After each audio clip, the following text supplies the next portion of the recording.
मित्रांनो, कसे असाव? ते दिसाची सुरुवात आज झाली पेवल्याने. आमच्या इथे एका पेवले बोलतात, तुमच्या इथे काय बोलतात कमेंटमध्ये सांगा. अस्सलाम वालेकुम. माझं नाव सना आशे आणि मी कोकणात राहता. ते दिसाची सुरुवात झाली होती, पण हो बघा पांडू अजून निजलोशे. ह्याची नीज ना कवाच पुरी होई नाही.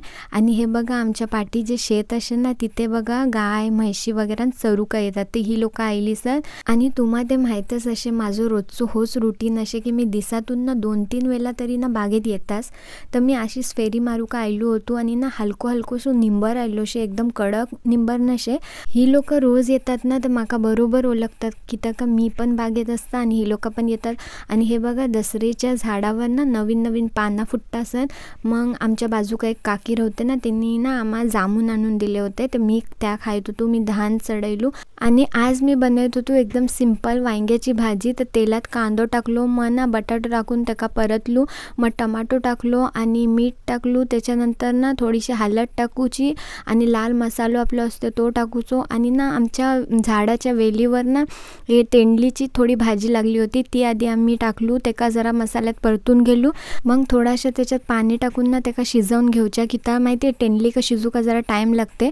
मग त्या शिजल्यावर ना मग वांगी टाकूची. तर वांगी चोकोट मी धुवून कापून बारीक ती त्याच्यात टाकली आणि त्याका मसाल्यात मस्त परतून मग त्याच्यात पाणी टाकूचे आणि त्याका शिजत ठेवची. ह्याच्यात ना आम्ही सुको खोबरं पण टाकतो, पण आत्ता आज माका काय गरज नाही लागतेचे म्हणून मी नाही टाकलो आणि थोडीशी साखर टाकली.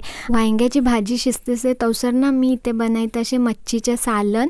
तर इथे ना बांगड्याचे पीस होते, थोडेसे पीस पण होते आणि टकली पण होती, तर त्याचे इथे मी सालनो बनवते असे.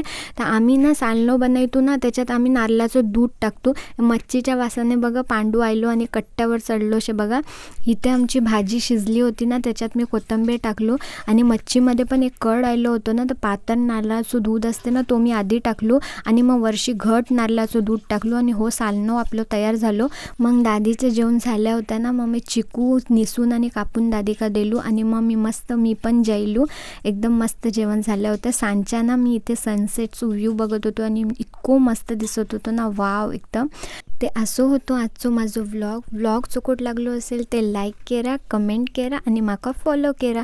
आता भेटू नेक्स्ट व्लॉगमध्ये. तोपर्यंत अस्सलाम वालेकुम.